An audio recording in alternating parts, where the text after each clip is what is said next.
Hello မင်္ဂလာပါအခုဒူးရင်သီးခြံမှာသွားဖို့အဆင်မပြေဘူးအဲ့မှာဒူးရင်သီးတွေပဲအိမ်မှာစားပြမယ်နော်အရန်ကောင်းတယ်ဘေးကဒူးသီးဆရာလက်ကခွဲပြီးမှလုပ်တာလေအတူစားရဒီနေ့ဒီခွဲတာတော့ pro ဖြစ်နေပြီ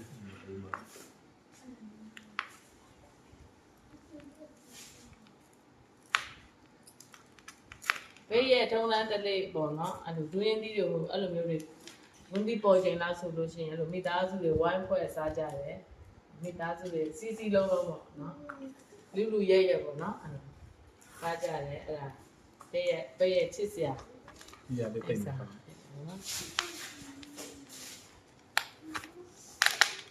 ဒီရလေးကောင်းအားလုံးတော့ကောင်းပါတယ်ဒီမှာကြီးအဝါပြီးတော့လက်ဆက်နေတာပဲဒူးရင်ဒီမကြိုက်တဲ့သူတွေတော့ sorry ပါအဲ့အမော်နေသူကဗမာသီးခေါ်တာပေါ့နော်ရိုးတရားပြီးတော့မဟုတ်ဘူးတောထဲမှာဒီတိုင်းတဘာဝအသီးပေါ့ဒီမြေဩသားတွေမှာမပါဘူးရိုးပဲအရန်ချိုးတယ်ဝါရှယ်ပဲကြည့်ရရေလောအမော်နေတော်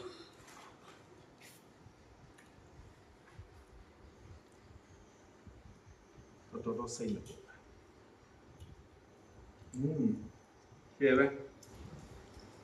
အမော်နေမှတော်ကောင်းတယ်စိတ်နေပဲသူ့အနံ့လေဟိုလက်ဆက်တဲ့အနံ့ရဒီနေ့ဘိတ်မှာညနေပိုင်းမှာဒူးရင်သီးတွေဘယ်လိုပြောလဲရုပ်ရက်ကြီးအရမ်းမှန်ပေါ်လာတာပေါ့နော်အဝေးကတငယ်ချင်းတွေဒင်းသီးကြိုက်တဲ့တွေတတိယရယ်နော်ဘိတ်ကိုလာရင်တော့အဝစားရမယ်နော်အဝေးမှာလမ်းပို့လာလို့တော့ကားလမ်းတွေရောနဲ့ဟောမဖြစ်ဘူးဘိတ်ကိုရတော့ဒူးရင်သီးအဝကျွေးမယ်ဒီရသည်မှာဒူးရင်သီးရသည်မှာပေါ့နော်နောက်တစ်လုံးပေါ့နော်နောက်တစ်လုံးအားလုံးခွဲကြမှာတူတူစားကြမယ်အကျိုးရိုက်ခွင်းထဲမှာမပါတဲ့သူတွေတော့ရှိတယ်နော်သူကရှက်လို့တဲ့မှာဘိုးမှာစားနေကြဟာရအမေပေးလိုက်အမေဝါပြုတ်ကြအောင်အမော်နေပြီတက်လာမစားလားအရင်တော့တင်းတက်လာရတက်လာဒီကတိရလာစားရမစားလားဝါတမရှယ်ပဲဟာပြောတာရဒီမြေရှယ်ဆိုရှယ်ပဲရတော့အစားလေးစားလိုက်ကြိုက်ကူးရတဲ့မှာအမေလည်းစားလေရောမစားလားတက်တော့စားပါလားဒီလုံးကနေဒီလုံးကသူရွေးပေးလိုက်တယ်နော်ဒီမှာတော့အနံ့တော့သိမလက်ဆက်ဘူးပေါ့ဒါပေမဲ့ကောင်းတယ်တဲ့စားကြည့်ဆိုချင်းဟိုတရေမပိတ်လိုက်ချင်းနေဝင်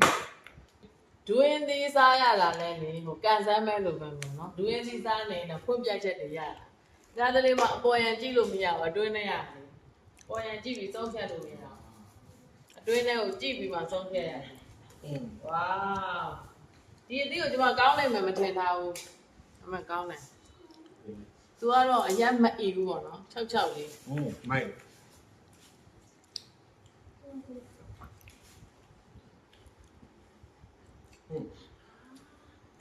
ဒီတစ်ခါအရင်တစ်ခါတဲ့ပို့ပြီးတော့လက်ဆက်ပို့ပြီးတော့အမျိုးကောင်း20 Pro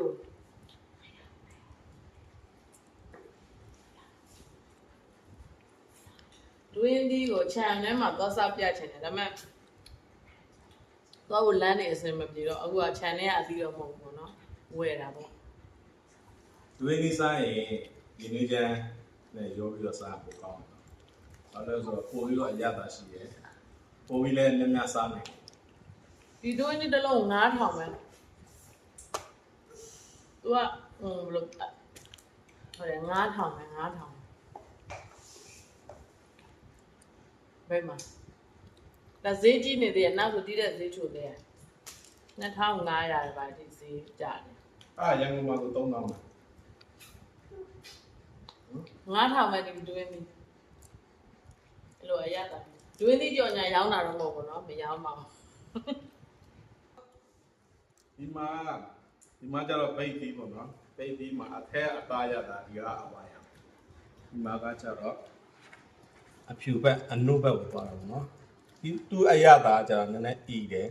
နှုတ်ရတာပေါ့ဒီကကျတော့စိတ်တယ်ဒီအဝါရောင်ဒီကပို့ပြီးတော့စားလို့ကောင်းတယ်ပို့ပြီးလည်းမွေးတယ်ပေါ့နော်အဲ့ဒါသူ့သားလေးပြောပြအောင် ဒီတွင်းသေးက2000ပဲပေးရ2000ဘူးတွင်းသေးသေးကြောင် ဒူးသီးဝယ်ရင်ဒီလိုမျိုးဒီပုံစံမျိုးဝယ်တာပိုကောင်းတယ်ဘယ်တော့မှအလုံးအဝိုင်းတွေကိုမဝယ်ရဘူးဘာလို့လဲဆိုတော့အောက်လုံးအဝိုင်းတွေကအရသာပေါ့တယ်ဒီလိုပုံစံမျိုးကကျအရသာစိတ်တယ်ပို့ပြီးလက်စားလို့ကောင်းတယ်နော်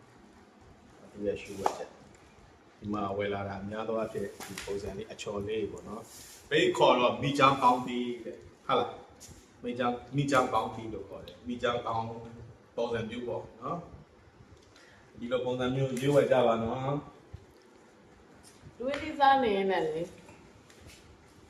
တွင်းသေးဝယ်တာလားဝิญဉ်တော်နဲ့ပြေးသွားဖို့လိုအပ်တယ်ဘာဖြစ်လို့လဲဆိုတော့ထိုးထွင်းခြင်းပေါ့နော်ထိုးထွင်းခြင်းရှိလို့ဒီလိုမျိုးအောင်းနေရရထိုးထွင်းခြင်းမရှိရင်တော့အထက်ကဟာတွေကဘလောက်ပဲတွင်းသေးဝယ်တာတော်တော်အထက်မှာပုတ်နေတာမျိုးတွေမမဲ့သေးတာတွေအဆန်များတာတွေမထူတာတွေရှိရပေါ့နော်အချိန်တိုင်းမှာဝิญဉ်တော်ကအမြဲတမ်းလိုအပ်တာဖြစ်တယ်